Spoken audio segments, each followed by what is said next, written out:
sama angka ini dikalikan ini berapa? Ah, nih tuh 40 toh? Ya.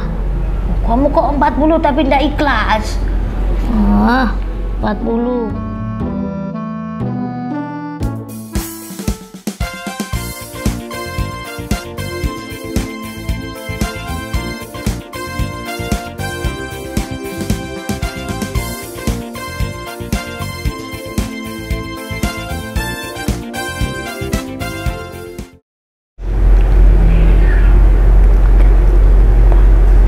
Tujuh, 4, Ayo, udah selesai belum tugasmu? Udah ini bentar. Ayo kerjakan toh, masa belum selesai toh? Tunggu, ini dikerjakan, dikerjakan. Ada Nit, ayo dong, kerjakan dulu. Nih.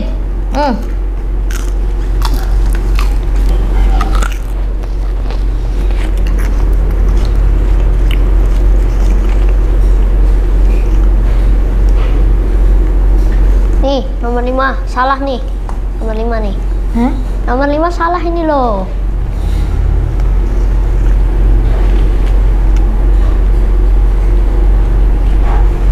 Berapa? Nomor 5? Nomor 5. Oh iya. Iya, ini 36 Ji harusnya. Iya. Betul kan? Iya. Nah, ngecek lagi. Tuh benar toh? Ya, bener. Aku kok. Yuk, pulang yuk. Pulang? Iya, pulang. Sekarang hitung, tadi kamu makan gorengannya berapa? Aku tadi 3. Beneran 3? 3. Aku makan 3. Tadi aku makan 2. Kamu makan 3. Satu piring tuh biasanya isi 10. Kalau kamu makan 3, aku makan 2, kan 5. Kok itu masih 3? Maksudmu tinggal 3 gitu ya? Iya. Hah? Aku tahu, Ti. Itu masih ada kucing tadi ke sini. Tuh kan? Pus. Ih, ada kucing itu ngambil di sini, Ti. Beneran nih, cuma makan 3. Makan 3 atau lebih nih? Makan 3 atau lebih? Iya, aku makan lebih dari 3. Lah, kan? Kenapa kamu bohong? Kenapa nggak jujur aja? Aku tuh gak bawa uang, Ci. Uangku cuman ini. Nanti kurang. Alah, duitnya nggak cukup. Kalau gitu kan bisa bilang aku toh. Malu, Ti. Aku malu. Lah, kok malu? Iya, ketahuan aku makannya banyak. Nit, kamu itu mendingan ketahuan makannya banyak daripada tidak jujur. Kalau uangnya kurang, kan aku bisa bayar duluan. Kamu biasanya nggak kayak gini deh. Aku terpaksa.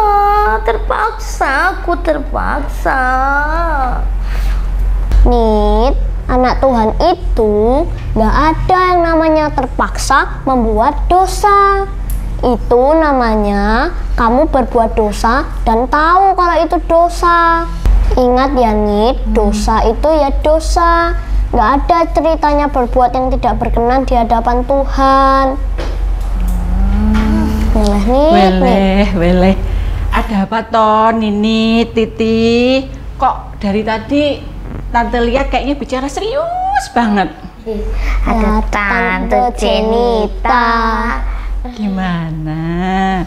Ini Tante, Ninit itu berbuat dosa, bohong. Karena tadi bilangnya makan gorengannya 3 padahal 5. Kan itu tidak berkenan di hati Tuhan toh. Masa anak Tuhan sekeren ini nggak jujur? Oh gitu. Iya, kalau bohong itu tidak baik. Tuhan nggak suka. Oh iya tante, itu tadi gara-gara uangnya Nini cuma ini segini ribu. Kalau buat bayar 5 nggak cukup. Padahal tadi mama udah ngasih, tapi kayaknya Nini lupa masukin ke kantong. Jadi cuman ini gitu.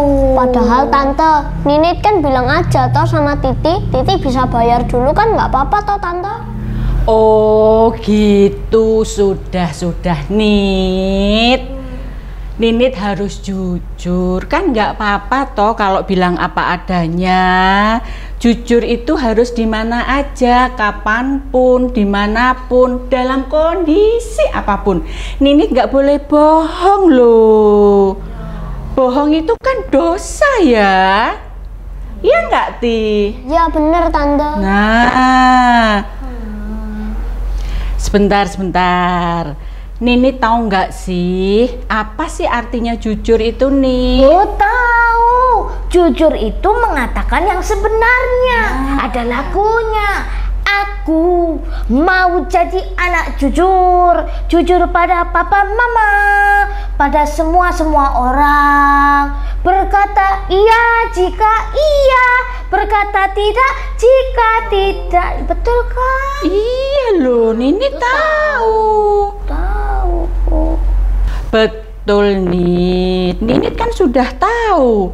Jujur itu suatu sikap yang lurus hati.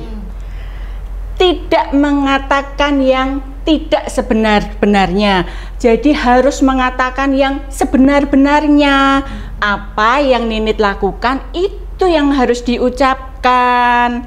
Terus tidak menyembunyikan sesuatu. Tidak berbohong, ya. Jujur itu juga tidak curang. Nah, jujur itu sama dengan sesuai apa yang kita katakan itu sesuai apa yang kita perbuat. Oh gitu. Iyalah, tadi sepertinya Ninit nggak mengatakan yang diperbuat ya, Ti? Iya. 5 bilang 3. Nah, tahu ya, Nit? Iya. Gini, Nit, Titi, juga teman-teman semua, ada cerita di dalam Kisah Para Rasul. Ceritanya tentang Ananias dan Safira. Wah, Ananias dan Safira? Oke, aku mau denger tante. Aku juga. Oke, tunggu nih, tante mau cerita ya. Ini cara hidup jemaat pada waktu sesudah Pentakosta atau turunnya Roh Kudus. Ada di Kisah Para Rasul 4 ayat 32 sampai 35. Adapun kumpulan orang yang telah percaya itu, mereka sehati dan sejiwa, dan tidak seorang pun yang berkata bahwa sesuatu dari kepunyaannya adalah miliknya sendiri, tetapi segala sesuatu adalah kepunyaan mereka bersama. Dan dengan kuasa yang besar, rasul-rasul memberi kesaksian tentang kebangkitan Tuhan Yesus, dan mereka semua hidup dalam kasih karunia yang melimpah-limpah. Sebab tidak ada seorang pun yang berkekurangan di antara mereka, karena semua orang yang mempunyai tanah atau rumah menjual kepunyaannya itu, dan hasil penjualannya itu mereka bawa, dan mereka meletakkan di depan kaki rasul-rasul, lalu dibagi-bagikan kepada setiap orang sesuai dengan keperluannya. Dalam Kisah Para Rasul 5 ayat 1 sampai 11 diceritakan, Ananias dan Safira menjual sebidang tanah miliknya. Namun ternyata mereka sudah mempunyai rencana yang tidak baik, tidak jujur. Hasil penjualan tanah itu sebagian mereka simpan dan sebagian mereka berikan kepada para rasul. Mereka berbohong dengan menyebutkan bahwa itu adalah seluruh hasil penjualan tanah milik mereka. Mereka tidak mau rugi, tetapi ingin dianggap sebagai orang yang dermawan, baik hati, mendukung pelayanan, dan mereka ingin dihormati dan dihargai semua orang, termasuk para rasul. Ananias dan Safira telah berkomplot untuk melakukan kebohongan bersama-sama. Rasul Petrus menegur Ananias dan Tuhan menghukumnya. Kira-kira 3 jam kemudian datanglah Safira. Bertanyalah Rasul Petrus kepadanya, "Betul tanahmu dijual seharga sekiankah?" "Betul, itu semua hasil penjualan tanah kami," jawab Safira. Kata Petrus, "Mengapa kamu berdua bersepakat untuk mencobai roh Tuhan dan Tuhan menghukum Safira?" Mengapa keduanya dihukum Tuhan? Karena Tuhan tahu kebohongan mereka. Mereka itu ya tidak hanya membohongi Rasul Petrus, mereka terutama membohongi dan menipu Tuhan. Dan Tuhan menganggap yang mereka lakukan itu pelanggaran berat. Padahal kan kalau mereka berkata jujur, kalau yang diberikan itu hanya sebagian saja, Tuhan nggak apa-apa kok. Yang penting jujur. Apa yang bisa kita pelajari dari kisah Ananias dan Safira? 1. Mata Tuhan melihat apa yang kita perbuat. Tidak ada yang tersembunyi di hadapan Tuhan. Bahkan yang ada dalam hati dan pikiran itu Tuhan tahu loh. Karena itu kita harus jujur pada Tuhan. Kedua, jika kita jujur, kita akan terhindar dari masalah. Masalah apa aja sih? Coba bayangkan, jika kita tidak jujur, maka orang tidak akan percaya kepada kita. Teman-teman tidak mau berteman dengan kita. Kita dijauhi teman-teman. Nggak enak kan? Belum lagi kalau ketahuan bohong. Aduh, malu banget rasanya. Benar sekali Tante, betul. Oh iya ya. Kalau aku jujur, aku melakukannya dengan apa adanya, orang pasti akan percaya sama aku.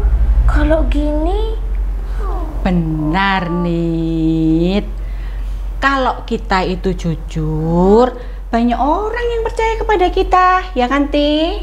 iya. Itu juga akan menjadi jalan berkatmu ke depan. Karena banyak orang yang mempercayai, otomatis akan menyukai. Ya Tante, aku semakin mengerti sekarang. Iya Nit. Meskipun ya Nit, untuk menjadi jujur itu kadang sulit. Iya. Apalagi situasinya seperti tadi ya, contohnya kan bisa buat kita malu. Terus ada takut, juga kadang sedih. Tapi situasi-situasi itu bisa kita lawan. Kalau kita itu memang mau benar-benar hidup jujur di hadapan Tuhan. Karena kalau kita itu bisa jujur seperti ini nih tadi, jadinya lega banget. Bener nggak? Tadi udah lega kan? Ya, waktu aku bicara apa adanya dan jujur, rasanya itu plong. Nah, Gitu. Aku jadi inget Kemarin aku tuh dikasih ayat sama mama yang menjanjikan pertolongan bagi anak-anak Tuhan yang jujur. Oh ya? Di mana, Ti? Ayat Amsal 2 ayat 7. Tuhan menyediakan pertolongan bagi orang yang jujur, menjadi perisai bagi orang yang tidak bercela lakunya. Yuk Nit, kita ulang lagi. Amsal 2 ayat 7. Tuhan menyediakan pertolongan bagi orang yang jujur, menjadi perisai bagi orang yang tidak bercela lakunya. Berarti ini yang ketiga, Tante. Mengapa kita harus jujur? Tuhan akan menolong dan melindungi orang yang jujur. Wah, pinter sekali. Betul banget itu, Ti. Berarti aku mau jadi orang jujur supaya aku dilindungi dan ditolong oleh Tuhan. Sip Nit. Gitu dong. Nah, gitu dong. Minta Roh Kudus untuk membuat kita jadi orang yang jujur. Tuhan pasti kok menolong orang untuk mengatakan yang sebenarnya. Iya. Boleh nggak aku mengulang ayat yang tadi? Boleh dong. Ayo teman-teman, kita ulang dan baca ayat yang tadi ya. Amsal 2 ayat 7. Tuhan menyediakan pertolongan bagi orang yang jujur, menjadi perisai bagi orang yang tidak bercela lakunya. Tante, aku mau tanya. Kalau misalnya kita nyontek waktu kita ujian, itu juga tidak jujur ya? Ya iyalah. Itu namanya curang, Nit. Iya. Bohong juga itu namanya, kan bukan hasilnya Ninit ya. Iya ya. Aduh, seandainya dari awal tadi aku tidak melakukan kebohongan dan jujur, pasti aku tidak menyakiti hatinya Tuhan ya. Iya Nit, kalau kita bohong, kita menyakiti hati Tuhan. Tapi yang penting tidak diulang lagi. Oh enggak, aku tidak akan mengulangi lagi. Kenapa ya aku tadi sempat melakukan perbuatan yang ngisi-ngisi gitu? Tante, boleh aku berdoa? Boleh. Silahkan ini doa ya. Aku mau ngajak teman-teman yang ada di rumah. Halo teman-teman, siapa yang pernah tidak jujur? Ayo ngaku. Yuk kita berdoa minta pengampunan sama Tuhan. Mau ya? Oke? Kita lipat tangan kita berdoa. Tuhan Yesus, ampuni aku ya. Aku benar-benar menyesal Tuhan, tidak jujur dan akhirnya jadi berbohong. Dari Ananias dan Safira, aku boleh belajar bahwa mata Tuhan melihat apapun yang aku perbuat. Tuhan suka orang yang jujur. Orang yang jujur akan dipercaya orang dan punya banyak teman. Aku semakin mengerti Tuhan dan aku semakin percaya kalau orang jujur, Tuhan akan menjadi penolong dan pelindung. Roh Kudus tolong aku ya, supaya aku berani jujur. Aku mau menyenangkan hati-Mu Tuhan. Terima kasih Tuhan Yesus. Haleluya. Amin. Tante, aku minta maaf. Ya. Aku sudah tidak jujur dan aku mau pulang dulu. Aku mau minta uang sama mama buat bayar gorengan 5. Sudah. Kali ini Tante bakal traktir Titi dan Ninit. Wah, dapat berkat nih. Kan Ninit sudah jujur ya. Iya. Nah, kalau orang jujur itu pasti berkatnya banyak. Tahu gitu aku sekalian makan itu ya mie goreng itunya ya. Ya jangan nih. Namanya juga Ninit kayak. Makasih Tante. Sama-sama Titi, Ninit.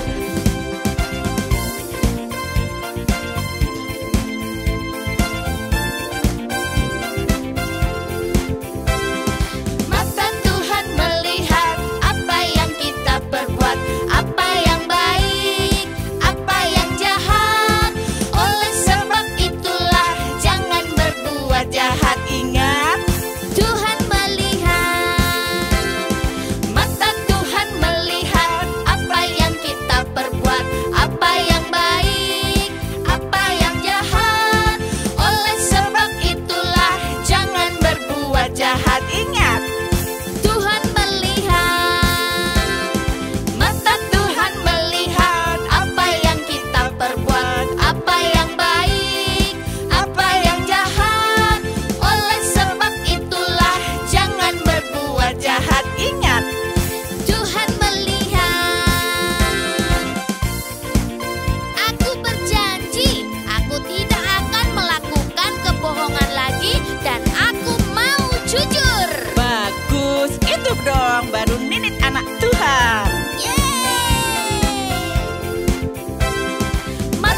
ingat Tuhan